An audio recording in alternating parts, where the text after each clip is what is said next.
Welcome to the Warrant Preview. I'm Bob Price of the League of Women Voters. I'm here with Tom Mahana, who's the chair of the Permanent Town Building Committee. And we're going to talk briefly about the details of the special town meeting, which will be next Monday, July 10th, 2017, starting at 7:30 p.m. at the Abbott School in Westford. This is a special town meeting, and as such will require a 200 voter attendance quorum to initiate the meeting. So we're encouraging people to, we know it's a holiday season, but we're encouraging people to come and spend what should be just a little amount of time for to deal with the business involved. Tom, there are actually two articles on the warrant. And the first one seems to have something to do with the Combined Dispatch Center project, which I thought we had settled back in annual town meeting in 2015. What's happened?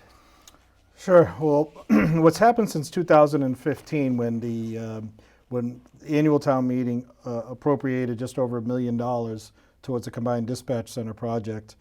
We proceeded, at the time when we appropriated that money, the architect that was on board with us at the time had only completed a feasibility study, and they were asked to provide a full construction budget going into town meeting. So it was a little bit of a risk going into town meeting at the time with a full construction appropriation budget request when basically no design work had been completed at the time.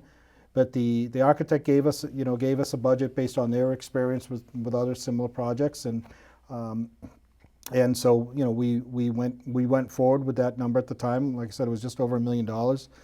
About a year later, it was probably just about a year later, and this was the same architect that we were using on the fire station project, and things kind of got a little off track on the fire station project, and basically that project at the time was projected to be well over budget.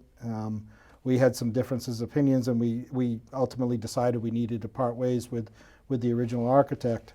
So we then went and hired a new firm, who's our current firm for both fire station and combined dispatch, and so they had to start over on both projects really. And so what we did, what's transpired since is, about a year ago, the new firm was brought on board. They completed the design. We went out for bid on the construction of the combined dispatch. And that project is really kind of split up into two different pieces, what we call the hard costs and the soft costs. And the hard costs of the construction, the actual physical construction of the combined dispatch center, which is going to occur, which is being constructed in the police station training room. And that project has an estimated cost of construction bid of around a little over $600,000. The original estimate for that was about $400,000. And again, that was a 2-year-old estimate. And then the other part of it is what we call the soft costs, and that's the furnishings, fixtures, and equipment. And that's all the actual technology that we need to basically run the dispatch center.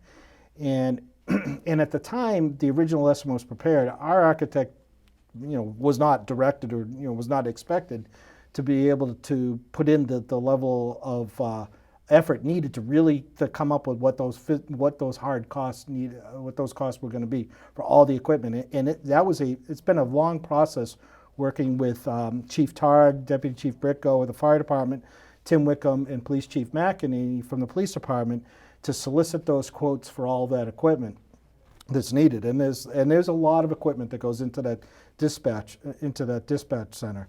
And so that's been one of the biggest discrepancies we've seen in the costs. And so, for example, we're getting all the equipment, the radio equipment from Motorola, and that cost right there was about twice what was originally estimated. We had budgeted about $150,000. Their quote is just over $300,000. So those are some of where the discrepancies were on the costs. At the time, back around just about the beginning of the year in January, when we were projecting to be about 250,000 or so over budget.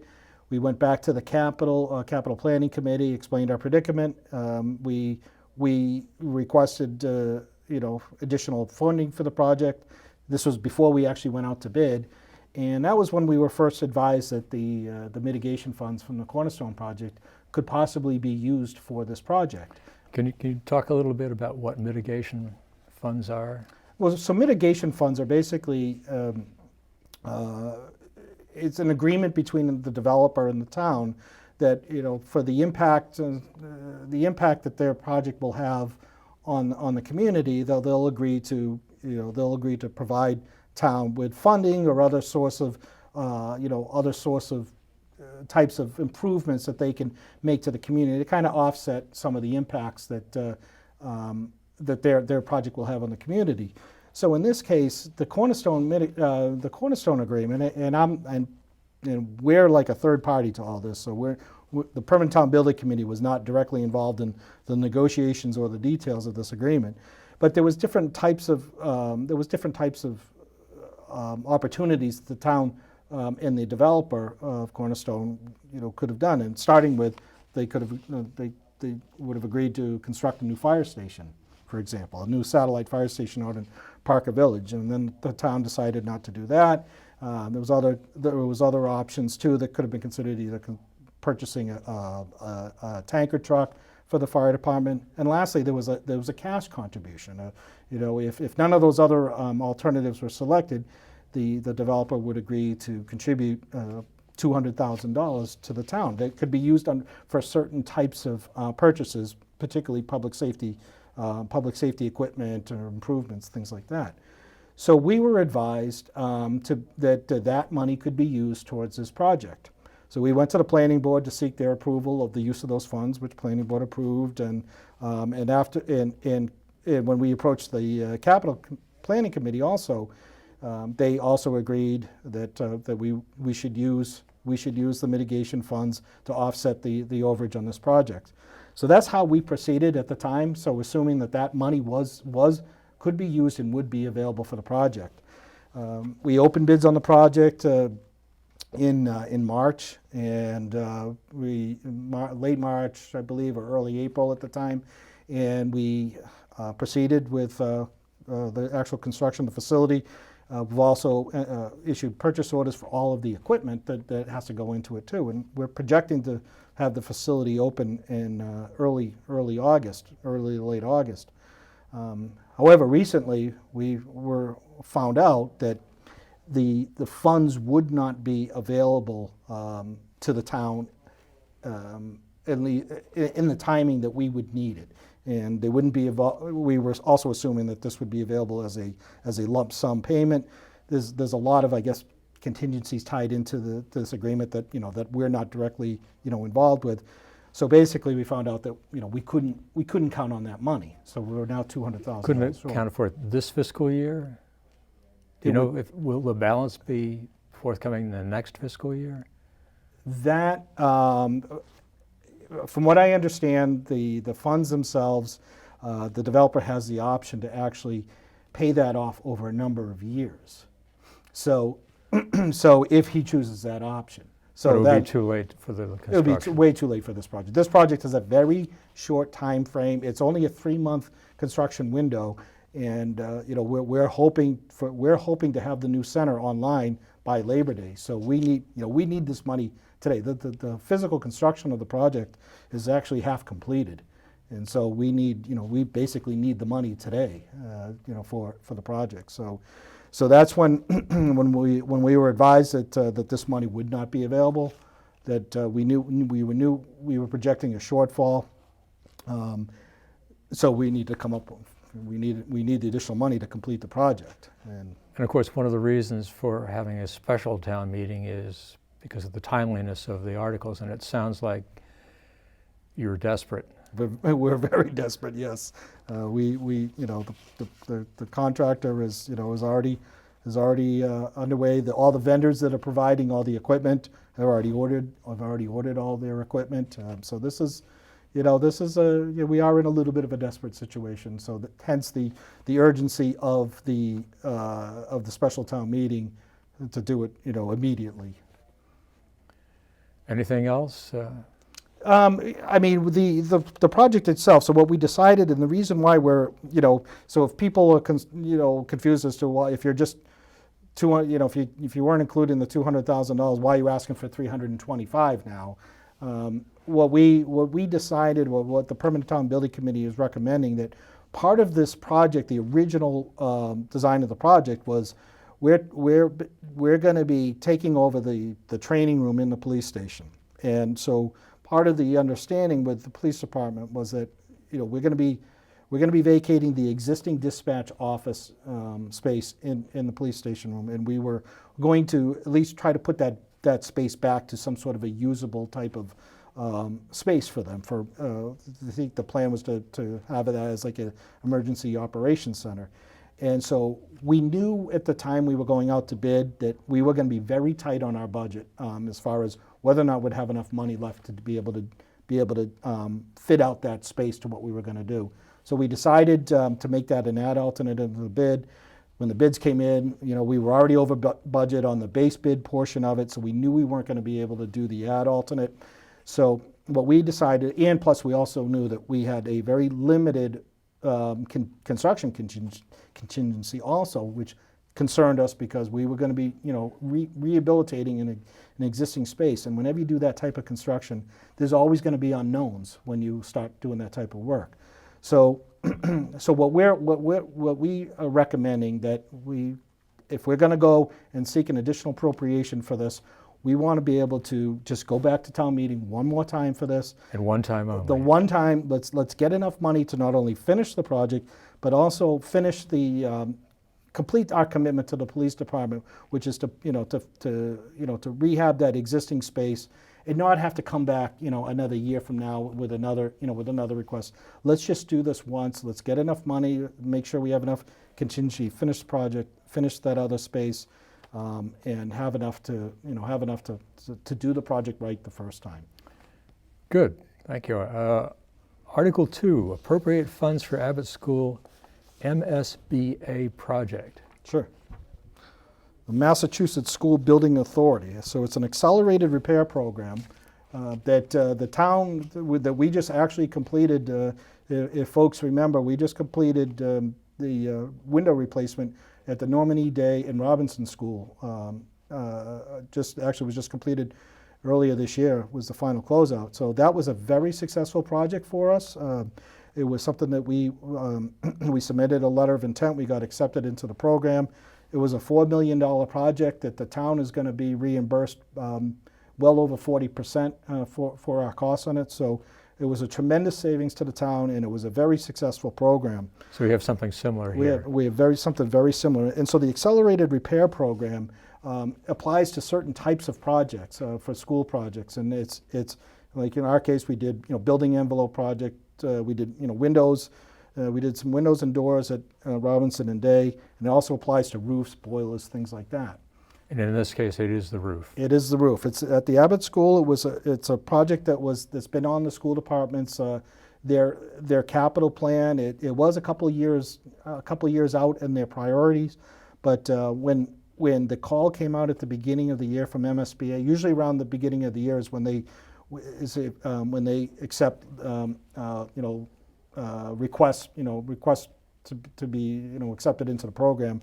So we submitted, or I should say the school department, particularly Kathy Oth, she's tremendous. She does all the work, the legwork on writing the application and getting all the information and submitting the request.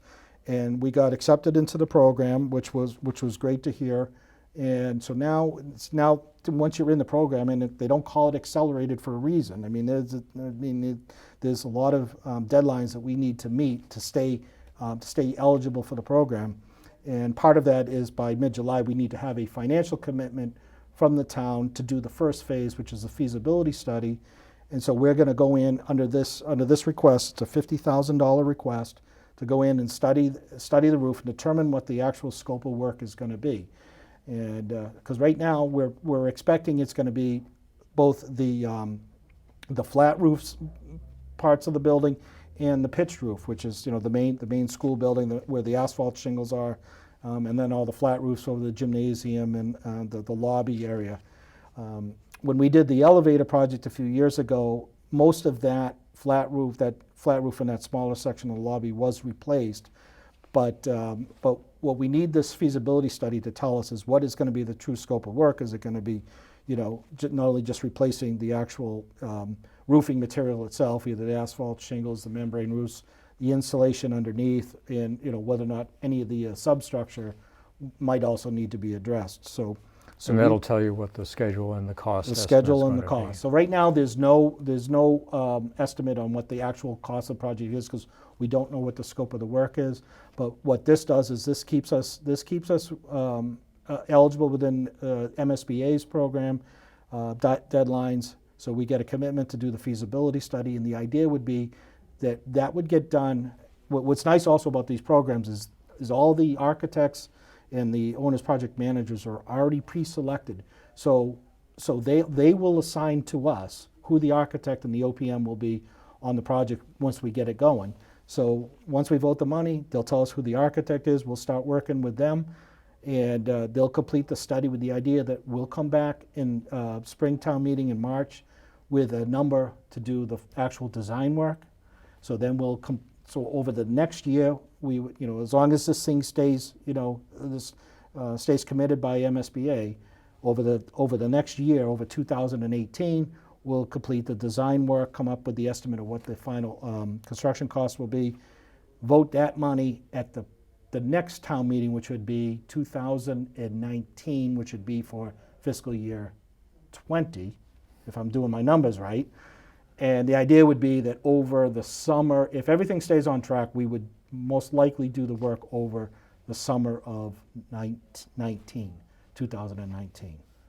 So the ultimate goal is to get a state construction grant, get some money from. Absolutely. The idea would be, if we're going to do this, and there's money available for this type of work, we could, whatever that reimbursement is, most likely we would expect to see the same level of reimbursement that we saw on the window project, which, that was a $4 million project that, we saved the town close to $2 million by being in this program. So it was, it's a great program. The town, the MSBA recognizes how well the town managed that first project, how well they worked with our school department and our consultants and the contractors, and so I think that also weighed into them accepting us into this program again.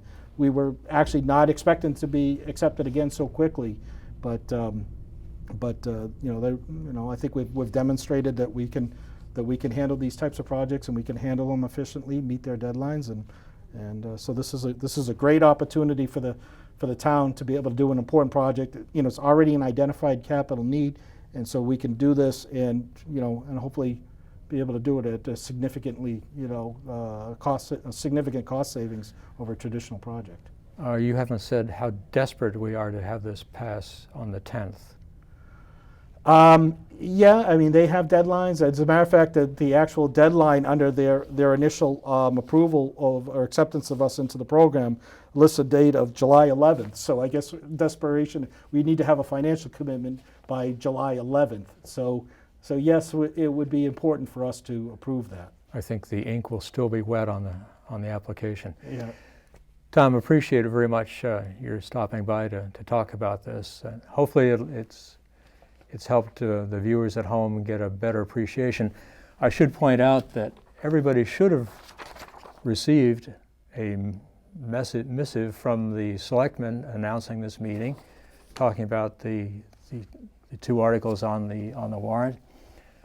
So hopefully everybody has been warned that there is a special town meeting on Monday. That's Monday the 10th, starting at 7:30 p.m. at the Abbott School. Please come. Look forward to seeing you there. Thanks for watching.